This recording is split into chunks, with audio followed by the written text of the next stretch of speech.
अधिवास, मानवीय अधिवास टॉपिक हम लोग चर्चा शुरू किए थे। मानवीय अधिवास याद है ना? मानवीय अधिवास मतलब मानव का घर, मानव की बस्ती। और इस क्रम में हमने बताया था कि मानवीय अधिवास के दो रूप हैं, एक ग्रामीण अधिवास, याद होगा, और दूसरा हमने कहा था नगरीय अधिवास। नगरीय अधिवास। तो पिछले क्लास में हम लोगों ने ग्रामीण अधिवास के रूप, ग्रामीण अधिवास में बस्ती के प्रकार, ग्रामीण अधिवास में रहने वाले लोगों के एक्टिविटी के बारे में चर्चा किया था। और आज की क्लास में हम लोग पढ़ेंगे नगरीय अधिवास। नहीं, नगरीय अधिवास, नगरीय अधिवास के प्रकार, नगरीय अधिवास के विकास की अवस्था के बारे में हम लोग क्या करेंगे, लड़का लोग अपने साइड में आ जाओ, जिक्र करेंगे। तो सबसे पहला प्रश्न होगा कि नगरीय अधिवास क्या है? नगरीय अधिवास क्या है? तो मैं आपको बता दूं, परिभाषा तो हम लोग कई बार जान चुके हैं कि नगरीय बस्ती या नगरीय अधिवास उस अधिवास को कहते हैं जिस अधिवास में रहने वाले 75% या उससे ज्यादा लोग द्वितीयक और तृतीयक क्रियाकलाप में संलिप्त होते हैं। नहीं, हमने कहा था ना कि नगरीय अधिवास उस अधिवास को कहते हैं जिसमें रहने वाले जो लोग होते हैं अपने जीविकोपार्जन के लिए द्वितीयक और तृतीयक क्रियाकलाप में क्या होते हैं, संलिप्त होते हैं। गलत कि सही? और जहां की जनसंख्या घनत्व 400 व्यक्ति प्रति वर्ग किलोमीटर से, मतलब हमने कहा था 75% से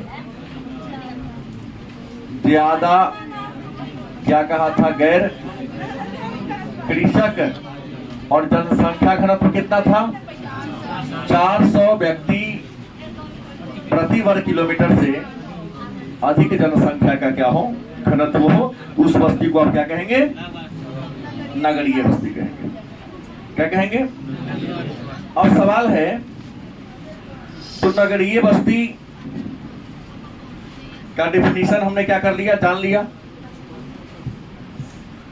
तो सबसे पहले नगर का दर्जा मिला किसे था, या तो 10 लाख की आबादी पूरा करने वाला विश्व का जो पहला नगर था वो कौन था? लंदन का पूरा लिया था 1800। और 1 करोड़ की आबादी पूरा करने वाला भी विश्व का पहला शहर लंदन ही था। गलत कि सही? हमने कल की क्लास में शायद कहा था कि वर्तमान समय में संसार के 55% लोग, आंकड़ा बढ़ते रहते हैं लेकिन अभी लगभग आंकड़ों के अनुसार संसार के कितना लोग, 55% लोग कहाँ रहते हैं, नगर में रहते हैं। किसी बस्ती को नगर का दर्जा देने के लिए अलग अलग देशों का क्राइटेरिया अलग अलग है। जैसे मैंने कहा, स्वीडन और डेनमार्क में जिस बस्ती में 250 लोग हो जाता है उसे शहर का दर्जा दिया जाता है। गलत कि सही? लेकिन भारत में किसी बस्ती को नगर का दर्जा प्राप्त करने के लिए या नगरीय बस्ती कहलाने के लिए आबादी कम से कम, तो ये तो सीधा सा बात हो गया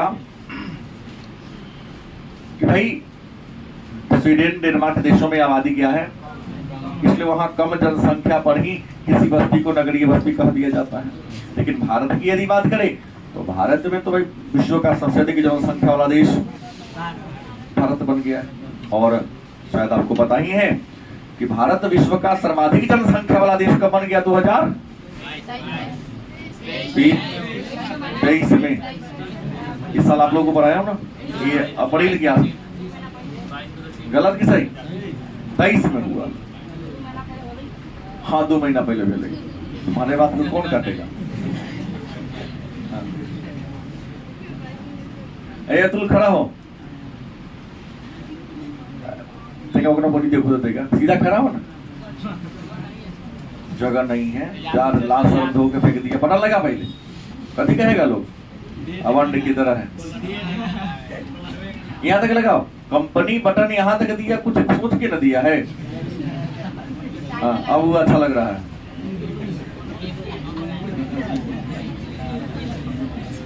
तो हमने कहा सबसे अधिक 1 करोड़ कहाँ का बुड़ गया? लंदन का बुड़ गया।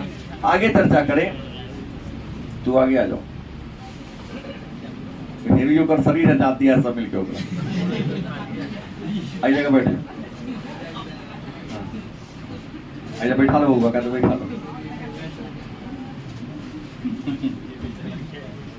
अब सवाल है कि नगरीय बस्ती अलग अलग देशों में दर्जा प्राप्त करने के क्राइटेरिया अलग अलग है। जिस देश में आबादी ज्यादा है वहां ज्यादा आबादी होगा तब एक देश भारत में 5000 पर नगर कहलाता है, स्वीडन में 250 पर, अमेरिका में 2500 पर। बस समझ गए। नगर का वर्गीकरण हमने कल के क्लास में किया था कि नगरों के वर्गीकरण का आधार कार्य की प्रकृति, गलत सही है ना? यहाँ गैर कृषक वहां कृषक पड़ा था। तो कार्य की प्रकृति के आधार पर नगर का वर्गीकरण किया गया। मैंने कहा कि नगर के लोग किस काम को करते हैं? तो द्वितीयक और तृतीय क्रियाकलाप। द्वितीयक और तृतीय क्रियाकलाप में कहा जाएगा तो उद्योग, व्यापार और विभिन्न प्रकार की सरकारी या गैर सरकारी सेवा को रखा गया। बड़ा महत्वपूर्ण प्रश्न मैं आपको बताने जा रहा हूं। 5 नंबर का ये प्रश्न है जो कई बार पूछा जा चुका है। नगरों का प्रकार्यात्मक वर्गीकरण।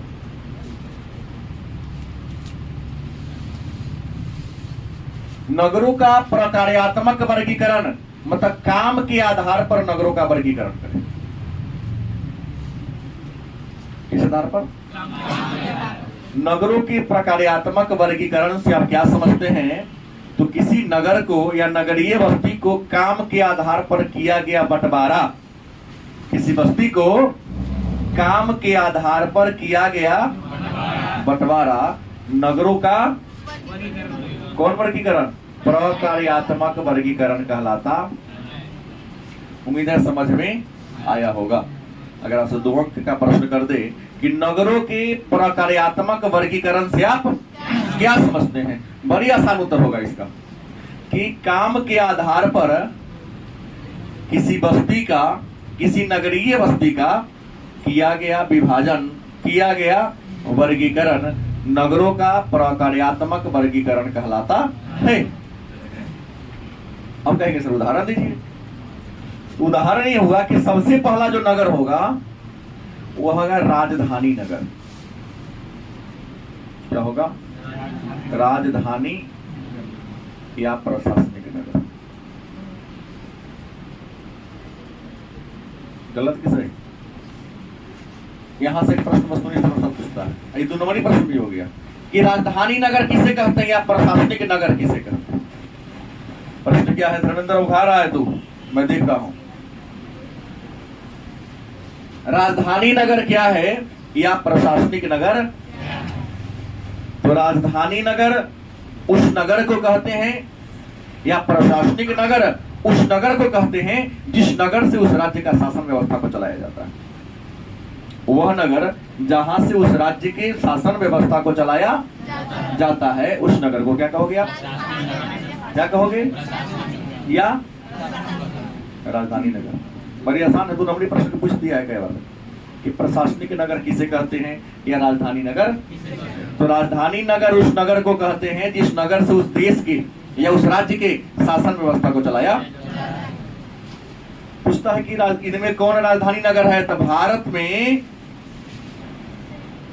28 8 कितना होता है? 36। 36 वो ऐसा टाउन है जो राजधानी नगर है। जैसे बिहार का, उत्तर प्रदेश का, झारखंड का, भारत का, दिल्ली का, नई दिल्ली का, नई दिल्ली, पश्चिम बंगाल का, असम का। अब केस आपके हाथ में जाता है ना तो लड़के बार बार फोन करेगा, सर इनमें कौन राजधानी नगर है? कलकत्ता लिखे, दूसरा जगह चेन्नई लिख दिए, क्या हो गया? कौन सही है? क्लास में समझा ना, गलत है सही। हमने कहा भारत में 28 को शहर है जो क्या है राजधानी। वहां तो ऑप्शन जो देगा आपको बताना पड़ेगा, इसलिए राज्य और राजधानी यादें कर लो। तो एक न तो एक प्रश्न तुम्हारा क्या होगा, छूट जाएगा। इसमें वाशिंगटन डीसी भी राजधानी नगर है नहीं? हाँ, टोक्यो भी राजधानी नगर है, पेरिस भी राजधानी नगर है नहीं? है या नहीं? काठमांडू भी राजधानी नगर है। तो उम्मीद है समझ में आ गया होगा कि संसार के जितने भी देश हैं उन सबका राजधानी नगर और प्रशासनिक नगर का उदाहरण होगा। भारत में जितने भी राज्य हैं सभी राज्य का राजधानी प्रशासनिक नगर का भी उदाहरण है। और आगे बढ़ूं, दूसरा कहता है व्यापारिक नगर। कौन है? व्यापारिक। बड़ा आसान है कि वह नगर जो व्यापार का क्या हो, केंद्र हो। वह नगर जो क्या हो, व्यापार का क्या हो, केंद्र हो। या वह नगर जो व्यापार के लिए प्रसिद्ध हो, व्यापार के लिए ही जाना जाता हो। मुंबई भी होगा, सूरत होगा, अहमदाबाद होगा, बड़ौदा होगा, और हाजीपुर होगा कि ना होगा। राजधानी नगर भी इसका उदाहरण हो जाएगा कोई चीज, क्योंकि हर राज्य का राजधानी व्यापार के लिए फेमस ही होता है, शासन के लिए ही फेमस होता है। और भारत में लुधियाना व्यापारिक नगर है कि नहीं? बोलो, है? सूरत है कि नहीं? अहमदाबाद है कि नहीं? चंडीगढ़ है कि नहीं? तो जहां जो शहर व्यापार का क्या हो उसे क्या कहेंगे? याद रखो, तो शहर का याद कर लो नाम, वहां से व्यापार को होता है। अगला है सांस्कृतिक नगर। क्या है? सांस्कृतिक नगर। आप इसको धार्मिक नगर भी कह सकते हो समझने के लिए। सांस्कृतिक नगर वह नगर जो किसी धर्म और संस्कृति का केंद्र होता है। जैसे मुसलमानों के लिए मक्का मदीना, यहूदियों के लिए इजराइल, जेरूसलम, ईसाइयों के लिए भी जेरूसलम, हिंदुओं के लिए काशी, अयोध्या, क्या जी, हरिद्वार। सीतामढ़ी नहीं है क्या? सीता माता के जन्म स्थल है जनकपुर। बोलो, है या नहीं है? हाँ, तो पूर्णा धाम नहीं चलेगा, सीतामढ़ी चलेगा। तो खास जगह हो गया, पूरा ये चलेगा ना। मतलब वह शहर जो धर्म का केंद्र हो, जहां लोग धार्मिक आस्था को, विश्वासों को पूर्ण करने के लिए जाता है। जैसे मैंने कहा, मुसलमानों के लिए मक्का मदीना, यहूदियों या ईसाइयों के लिए जेरूसलम, हिंदू में तो बहुत सारे हैं, काशी, जिसको वाराणसी भी कहते हैं, जगन्नाथपुरी, मथुरा, अयोध्या, वृंदावन, गोकुल, प्रयागराज, बहुत हैं, मदुरई। तो धर्म का केंद्र है ना, जहाँ लोग जैसे कह रहे हैं लंगूर खोला था, कहते हैं ना। तो ये सारे सांस्कृतिक नगर में क्या हो जाएंगे, आ जाएंगे। आगे बढ़ो, समझ में आ रहा है कि नहीं आ रहा है? इसमें वस्तुनिष्ठ टाइप का प्रश्न करता है किसी को कौन सांस्कृतिक नगर है, ये आपको तय करना है ना। अगला है चौथा में मनोरंजन नगर। मनोरंजन नगर या स्वास्थ्यवर्धक नगर।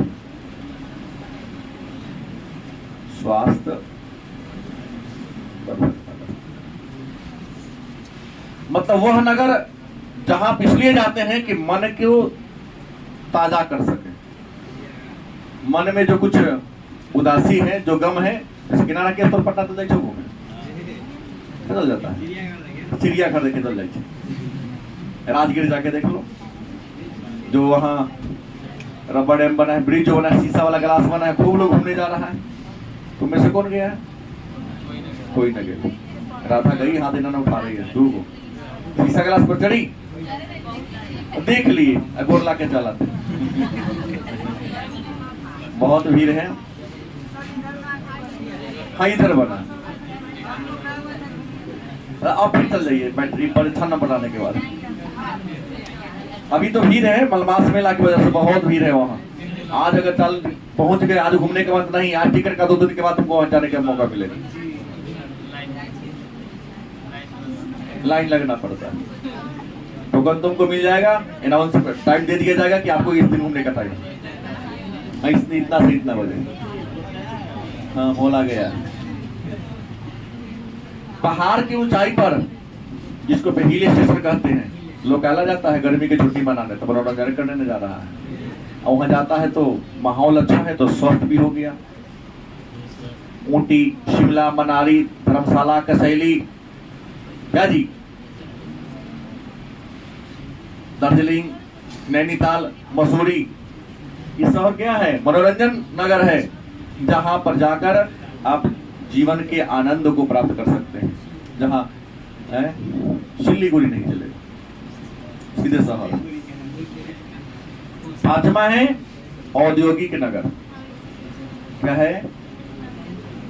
औद्योगिक मतलब वह नगर जो उद्योग धंधा का क्या हो, केंद्र हो, ठीक है, जहां बड़का बड़का कारखाना लगा हो।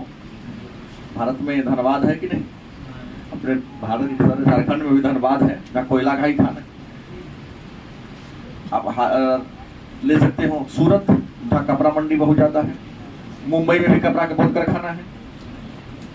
जहाँ बड़े बड़े कल कारखाना लगा हुआ है, उस शहर को क्या कहेंगे हम? औद्योगिक नगर के नाम से। 5वां है खनन नगर, सॉरी 6वां। खनन वह नगर जहां से प्राकृतिक संसाधनों की खुदाई होती है, जैसे कोयला का, पेट्रोलियम का, प्राकृतिक गैस का, लोहा के अयस्क का, तांबा के अयस्क का, एल्युमिनियम के अयस्क की खुदाई होती है। उस शहर को क्या कहोगे? जैसे हमने कहा धनबाद, धनबाद को कोयला नगरी कहते कि नहीं? रानीगंज, सिंगरैनी, कोरबा पढ़ाऊंगा, अगर टॉपिक में खनिज पढ़ाऊंगा तो चर्चा करूंगा। तो जहां पर खनिजों की खुदाई होती है, जिस शहर में, या जो शहर खनिजों के लिए फेमस है, उस शहर को क्या कहेंगे? और 7वां है परिवहन नगर। 7वां क्या है? परिवहन नगर। वह नगर जिसका विकास इसलिए हुआ है कि जहां से आप भारत के हर कोना में, चाहे रेल से, चाहे हवाई जहाज से आ जा, तो उस शहर को क्या कहेंगे? देखो मुजफ्फरपुर, मुजफ्फरपुर से भारत के हर राज्य के लिए ट्रेन खुलती है। दिन अलग अलग हो सकता है, लेकिन वहां जाने के बाद आपको दरभंगा में नहीं है, क्योंकि हवाई अड्डा बन गया। 5 नंबर का प्रश्न पूछेगा कि नगरों के प्रकार्यात्मक वर्गीकरण पर प्रकाश डाले। तो 7 का नाम लिखना है, 2 लाइन डील कर देना है। सीधे 2 नंबर में पूछेगा कि कार्य के आधार पर किसी नगरों का नाम लिखे।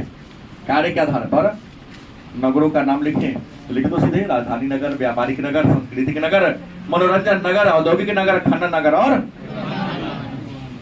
बात भारी नहीं है। अब एक प्रश्न आता है, यह भी कई बार पूछा गया प्रश्न है कि नगर बहु प्रकार्यात्मक होते हैं क्यों? होते हैं क्यों? प्रश्न कहा कि नगर बहु प्रकार, बहु माने बहुत, प्रकार्यात्मक मतलब काम वाला। जैसे गांव के लोग क्या करेगा? खेती बाड़ी न तो पशुपालन, एक अलावा कुछ काम करेगा? बोलो बउआ, तू भगवान में ली इच्छा।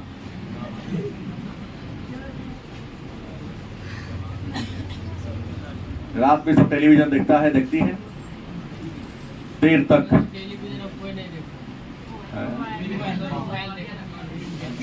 तो एक नहीं मोबाइल से देखने के पापा जी सीधे हलाल न कर देते, सब रखे। चलिए,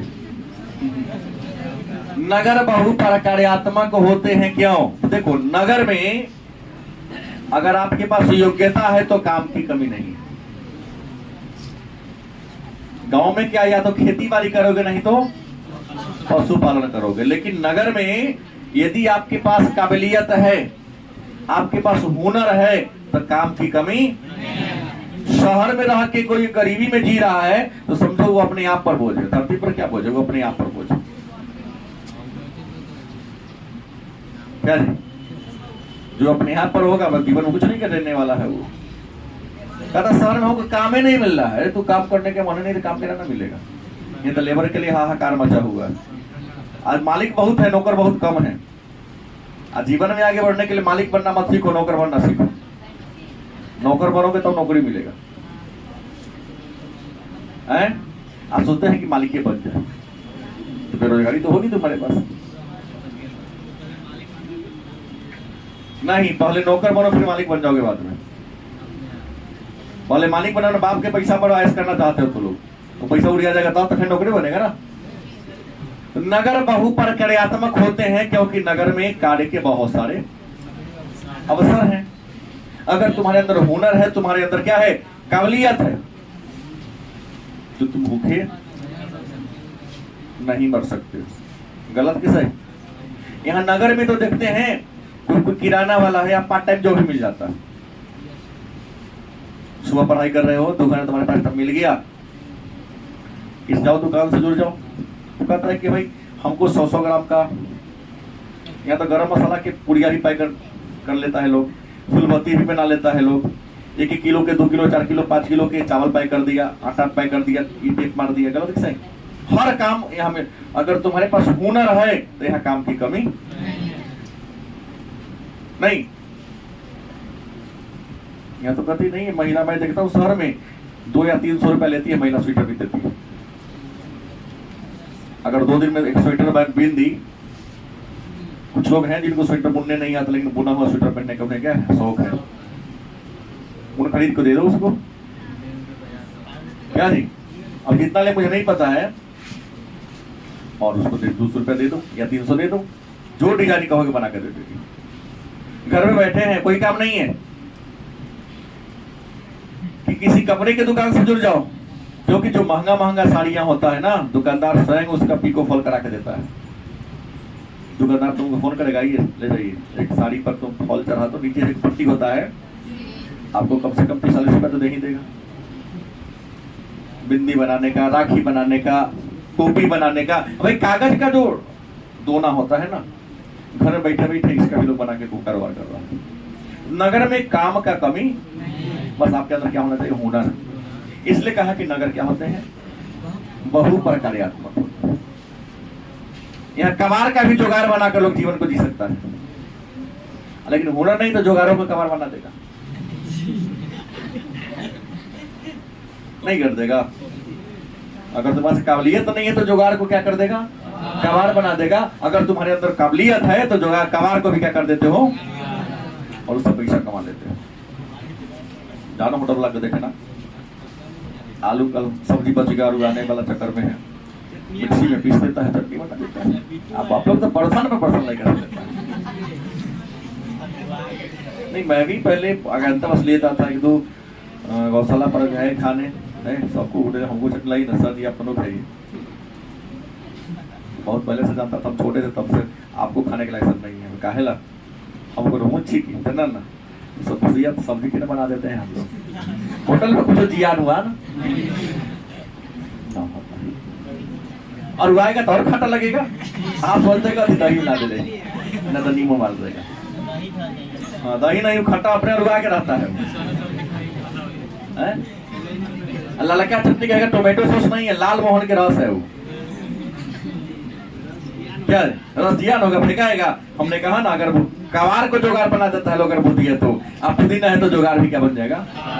श्रीनगर क्या है, बहुत बड़ी कार्य। और आप लोग जैसे बुद्धिमान लोगों को ठगना तो बड़ी आसान है।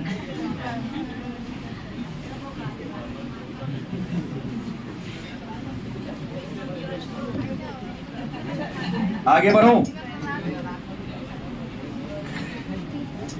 एक है नियोजित नगर। क्या है, क्या है नियोजित। हाँ, मंगनी में तो आए नहीं तो मंगनी में दही चाहिए ना, 3 करछुल एक बार रख लेता क्या, एक समोसा का एक और पर्सन लेगा, 2 करछुल और करेगा। दुकानदार भी खुश कि चल खत्म हो रहा है, अल्लाह को खुश की फ्री में दे रहा है। नियोजित नगर, जब सरकार या कोई बिल्डर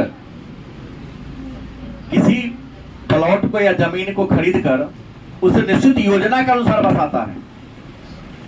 गलत सही, जब कोई सरकार, गवर्नमेंट या कोई बिल्डर जमीन के किसी टुकड़ा को खरीद लेता है और निश्चित योजना करके, प्लानिंग करके उसको बसाना शुरू करता है कि कहाँ गार्डन होगा, कहाँ मॉल बनेगा, कहाँ सिनेमा हॉल बनेगा, कहाँ अस्पताल बनेगा, कहाँ स्विमिंग पूल बनेगा, नहीं कहाँ होटल रहेगा, कहाँ विद्यालय बनेगा, कहाँ पर सार्वजनिक शौचालय की व्यवस्था होती है नगर में। इन सारी बातों को ध्यान में रखकर जब किसी शहर को बसाया जाता है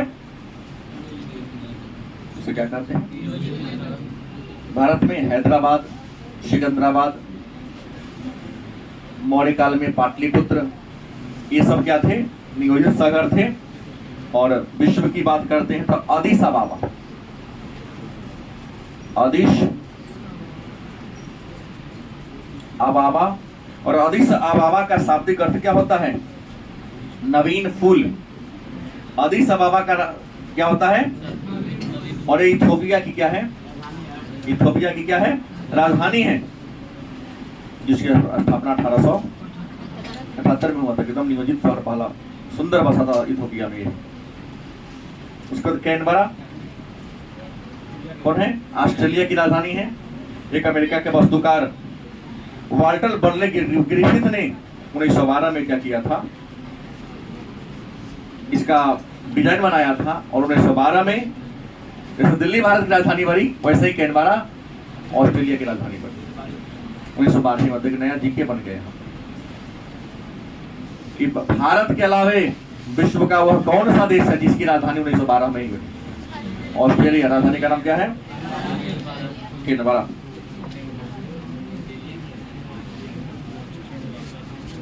अब है नगरों का वर्गीकरण। क्या है, नगरों का वर्गीकरण। वर्गीकरण माने बंटवारा। देखिए, नगर का वर्गीकरण होगा किस आधार पर, एक बार जानबे कर, सुविधा के आधार पर। क्या बड़े शहर और छोटे शहर में मूल अगर अंतर है किसी चीज का, तो किस चीज का अंतर है, क्या जो सुविधा का अंतर है। तो नगर का अगर विभाजन होगा तो किस आधार पर होगा, सुविधा के आधार पर होगा। किस आधार पर, सुविधा के आधार पर। और सुविधा के आधार पर नगर को कितने वर्ग में बांटा गया है, कितने वर्ग में, सुविधा के आधार पर नगर को 6 वर्ग में बांटा गया है। पहला का नाम क्या है, नगर। पहला कौन है, नगर। मन में प्रश्न होगा, सर नगर कहते किसे हैं, प्रश्न है नगर कहते किसे, तो परिभाषा पहले ही दे चुका हो कि जिस बस्ती के ये में निवास करने वाले लोग द्वितीयक और तृतीयक क्रियाकलाप में अगर संलिप्त हो, लगे हुए हो, उस बस्ती को क्या कर देंगे हम, नगर के नाम से जानते हैं। क्या कहते हैं, नगर के नाम से। दूसरा होगा, उसको तो छोड़ो, महानगर आ जाओ।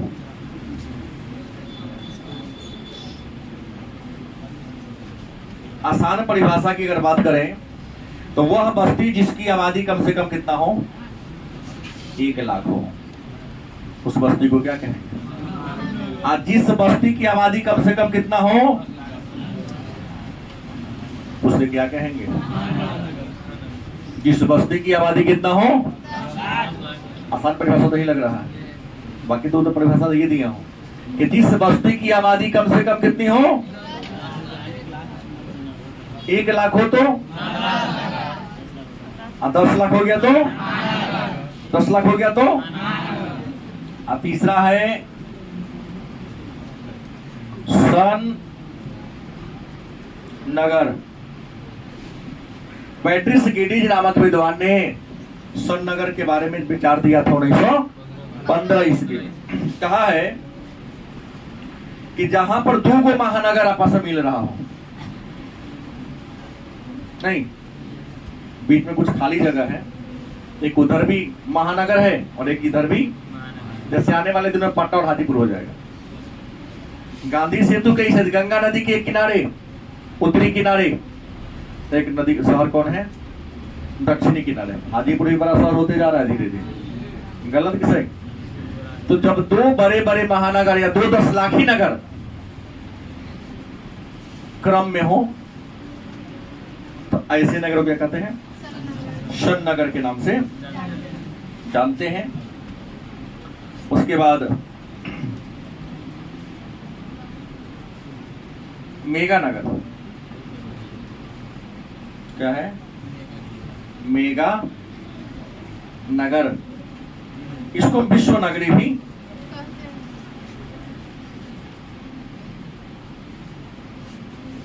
मेगा नगर किसे कहते हैं?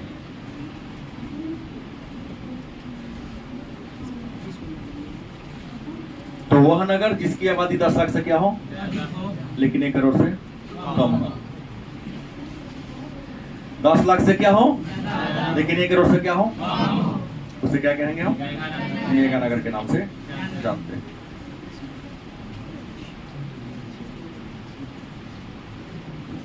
और इस शब्द का प्रयोग जीन गोटमैन ने 1857 में किया था। नहीं, एक और दिया है 5 में, मिलियन सिटी। क्या है? बात सेम है, कहने के लिए 10 लाखी नगर को मिलियन सिटी कहा जाता है। 10 लाखी नगर जो होते हैं उसे क्या कहते हैं? और 6 में है मेगा सिटी। कौन है? Mega city. 1 करोड़ से अधिक आबादी वाले शहर को नहीं। और इसी शहर में जब कोई ट्रेन चलती है तो उसको हम मेट्रोपोल ट्रेन के नाम से जानते हैं। तो 1 करोड़ से अधिक आबादी जिस बस्ती की हो गई उसको क्या कहेंगे हम? मेगा सिटी के नाम से जानते हैं। और आपको बता दें, पूरे संसार की बात करते हैं तो पूरे संसार में मेगा सिटी कितनी है? लगभग 35 है। और भारत में कै गो है? पूरे संसार में 35 में। इंडिया में कै गो है? कौन कौन? दिल्ली, कोलकाता, मुंबई और चेन्नई। ये 4 ऐसे नगर है जिसकी आबादी 1 करोड़ से क्या है? ज्यादा है। अब एक प्रश्न आता है, तो स्वस्थ शहर किसे कहते हैं? स्वस्थ शहर किसे कहते हैं? गलत है, सही? 2 नंबर का प्रश्न हो सकता है। स्वस्थ शहर परिभाषा अपना मन से बना सकते हैं कि वह शहर जहां का पर्यावरण स्वच्छ हो एवं सुरक्षित हो। दूसरी विशेषता, जहां रहने वाले लोगों के लिए सभी प्रकार की आधारभूत सुविधा, बिजली, पानी, शिक्षा, स्वास्थ्य सब क्या हो? उपलब्ध हो। स्थानीय सरकार में आम जनता की क्या हो? भागीदारी हो। और जीवन की सभी सुविधाएं जहां बड़ी आसानी से क्या हो जाता हो? मिल जाता हो। उसको क्या कहते हैं? स्वस्थ शहर के नाम से जानते हैं। अब यहां पर एक प्रश्न और होगा कि विकासशील देशों में, इस देश में, हाँ, ये प्रश्न 5 नंबर में पूछा जाएगा। विकासशील देशों में नगरों की समस्या, नगरों की विकासशील देशों में नगरों की समस्या के बारे में आपको क्या करना है, चर्चा करना है। तो मैं बता दूं, अगर विकासशील देश में नगर की समस्या पर अगर आप प्रकाश डालें या चर्चा करें तो सबसे पहली है, विकासशील देश में जो भी नगर है वो अनियोजित तरीका से बसा हुआ है। तुम सीतामढ़ी की देख लो बात, यह भी इसको आप शहर कहते हैं, लेकिन बहुत ऐसे मोहल्ला है, अन्य की बात छोड़ दो, राकेश जिस मोहल्ला में रहता है, मेन रोड को छोड़ दो, तुम्हारे अंदर घुसने वाला है, निमन सड़क है, कितना टेर टार है, गलत है कि सही? मेला रोड में कभी चल जाओ, आप दो को साइकिल करो, एक इधर साइकिल लेकर उधर से आएगा तो उसपे कोनो घर में घुसना पड़ेगा तरीका तरीके से। नहीं, दूसरी समस्या है कचरा निस्तारण का, यहाँ दिक्कत है। कचरा कहाँ फेंकेगा? घर का नाली निकालेगा तो पानी बह के मेन नाला पर गिरेगा, और नाला वाला पानी कहाँ जाएगा, ये दिक्कत है यहाँ पर। थोड़ा सा बारिश होती है, अगर कोट बाजार में घर में है, कोट बाजार नरक बाजार का हो सकता, जिनका भी कोट बाजार में घर है जान रही बात को, कुछ जगह ऊंचाई पर ठीक बात है, लेकिन जैसे बारिश तेज हो जाता है तो सारा रोड पर लैट्रिन के पानी, नाला के पानी रोड पर रहता है, ब्लैक ब्लैक पानी रहता है। कहीं 2 बार पानी में पैर रख दिए तो स्किन के डॉक्टर के पास आपको जाना ही पड़ेगा। हाँ वो पे है, ये सब गए हुए मैं देख रहा हूँ ना, गए हुए गलत सही। जैसे तेज बारिश होता है तो जिला प्रशासन के द्वारा बड़ा बड़ा पंप शहर में लगा दिया जाता है, क्या जी, 2-4 घंटा पानी खिंचता है तब जाकर के लोगों को राहत, क्योंकि सड़क है, नाला बना हुआ है, लेकिन नाला सभी लोग अपना घर के पानी नाला में डालते हैं, लेकिन पनिया में जाएगा कहाँ? क्योंकि लखनदेही ऊंच है, सीतामढ़ी को शहर कोट में क्या है नीचे। दिक्कत यहाँ ये है, नाला ऊंच हो गया है, लोग का घर क्या हो गया है, घर में के पानी जाएगा। हम तो बहुत लोगों को देखता हूँ कि एगो एक्स्ट्रा मोटर रख ले हैं, वर्षा हुआ तो घर में के पानी खींच के नाला में फेंकने के लिए घर रखा हुआ है। सीतामढ़ी में कई दुकानदार लोग के दुकान नीचे है, पानी दिए जाता है, दुकान में पानी घुस जाता है, दुकान खोलता है, मोटर चालू करता है, दुकान में पानी घुसता है। कभी देख लीजिएगा, मैं देखा हूं इसलिए बोल रहा हूँ। तो ये समस्या है। दूसरी समस्या मलिन बस्ती की, नगरों में, विकासशील देशों में नगरों की अगली समस्या क्या, मलिन बस्ती, गंदी बस्ती की। और एशिया महादेश की सबसे गंदी बस्ती महाराष्ट्र के मुंबई में है, जिसका नाम क्या है, धारावी, है ना, झोपड़पट्टी की समस्या है। उसके बाद मलिन बस्ती में जल की समस्या है। कभी दिल्ली में चल जाओ, कच्ची बस्ती हो, पर टैंकर से पानी पहुंचाया जाता था। जब टैंकर आता है, पानी इतना मारामारी होता है। अगर हम बात कर ले 2005 के पहले, मैं कई बार दिल्ली साल 1-2 बार चलिए जाया करता था। तो जो आवास था उस समय कच्ची कॉलोनी में था, उस कच्ची को मान्यता सरकारी नहीं मिला था। पानी का टैंकर आया तो हम आराम से, बिहार के लोग थे, खड़ा हो जाते थे कि महिला लोग पहले ये कर ले, भर ले, हम बाद में भरेंगे। पता चला कि 2 दिन बिना पानी के लौट के हुआ ना। महिला लोग लड़की इतना कूदती है जगह हिसाब नहीं है, अभी भी होता है। और 2 दिन जब निराशा हाथ लगी तो घर पे आके लोगों ने कहा कि नहीं, यहाँ के जो यहाँ लास्ट समय कहलाता पानी, भाई तो जान रहे हैं बिहारी लोग हैं, आया था छलम के सबसे पहले मेरा भरा गया था, कोई चीना नहीं जाके कंप्लेन की लेके आया, कितना हो जाएगा। जान गए कि यही यहाँ के लक्षण है।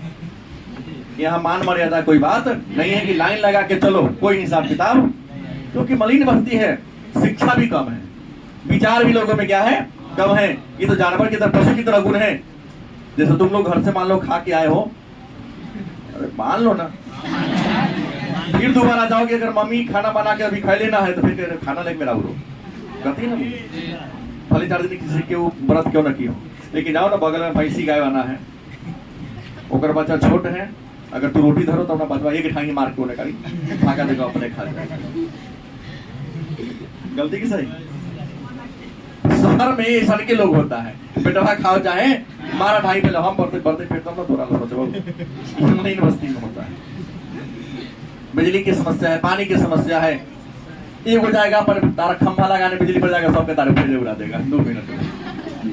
हम लोग भी टेंशन में रहते हैं राकेश के मोहल्ला से, नहीं तो हम लोग के मोहल्ला में जो है नहीं उन्हीं का रिसोर्ट बनवाता है बार बार, अशुद्ध रहेगा कोई प्रकार नहीं। हम लोग लाइन करता परेशान हो जाते हैं, 1 घंटा के अंदर में अगर वो तो डीमो तो चल जाएगा। आई लोग तो जन्म में करता है कि कटलाई तो है ना मोहल्ला के सब बनाए वाला। हम सुबह सुबह इसके मोहल्ला में आदमी से मिलने गए, लाइन तो निकला घर में से किशोरी जी के लाइन सर नो पता चले लाइन सूत गेला पर लाइन के कौन मतलब है पूछे गई सुन के लाइन में से खराब करता है, कोनो में से कोनो फंसा या उड़ा दिया फिर मतलब केना का बढ़ा के जगले की लेगी। अब तिरंगा झंडा उल्टा फहरा दिया गया मोहल्ला को, कौन कहे जाओ उसको ही पता नहीं कि हरियर ऊपर रहेगा कि नीचा रहेगा। 3 मंजिला बिल्डिंग क्या जी है ना दिनेश के खड़ा भेलता अथी में वार्ड में तो खड़ा भेलता ओकरा घर के कोनो आज तो कह दिया ना एक दिन मिलता हूँ, हर दिन मुलाकात होती है। हाँ दोस्त तो यो करे ना। फिर मुद्दे पर आइए, तो मलिन बस्ती की क्या है समस्या है, पर्यावरण की समस्या। देखिएगा गलियां इतनी तंग है कि हवा भी करता के घर में ना पहुंचता है, और हवा नहीं पहुंचेगा, सूर्य का प्रकाश नहीं पहुंचता, ऐसे बहुत ऐसे करे जहाँ नहीं पहुंचेगा तो लोग तो बीमार रहबे करेगा। गंदी बस्ती में रहने वाले मैक्सिमम लोग बीमार रहते हैं। नहीं ये बीमार नहीं है, इसका तो चौड़ा है सड़क मिला जुला के। और एक लास्ट प्रश्न आता है उष्मा द्वीप, कई बार पूछा गया प्रश्न है। टेम्पू तो कत्ता का दूरा पर जावे नहीं करता मोहल्ला हमारा मोहल्ला में 14 फीट चौड़ा है, नहीं बना है अलग बात। फिर हम लोग छोड़े हुए हैं, अनोडे पर घर बना दिए। 12 फीट है तो मेरा कहना एकदम 90 डिग्री पे घुमा दिया कई जगह मोहल्ला में। कई जगह कितना है 90 डिग्री है, वहां ट्रैक्टर घूम नहीं सकता है, ना लगेगा। उष्मा द्वीप क्या है तो कहता है आज जितना भी बड़ा बड़ा शहर है वहां के सभी का घर ईंट और कंक्रीट का बना हुआ है। किसका बना हुआ है? ईंट भी गर्म है, कंक्रीट भी गर्म है। ईंट और कंक्रीट के कारण जो शहर है का वहां का वातावरण दिन प्रतिदिन क्या होते जा रहा है, गर्म होते जा रहा है। शहर आज किस रूप में बदल रहा है, गर्म टापू के रूप में। तो ईंट और कंक्रीट के बिल्डिंग होने के कारण नगरों को क्या कहते हैं, उष्मा द्वीप कहते हैं। क्योंकि फूस के घर में कभी रह के देखो, गर्मी में ठंडी का एहसास होगा और ठंडी में क्या लगेगा, गर्मी लगेगा। लेकिन यदि ईंट कंक्रीट के घर में रहते हैं तो गर्मी में और गर्मी लगेगा, ठंडी में क्या लगेगा, और ठंडी लगेगा। महसूस करना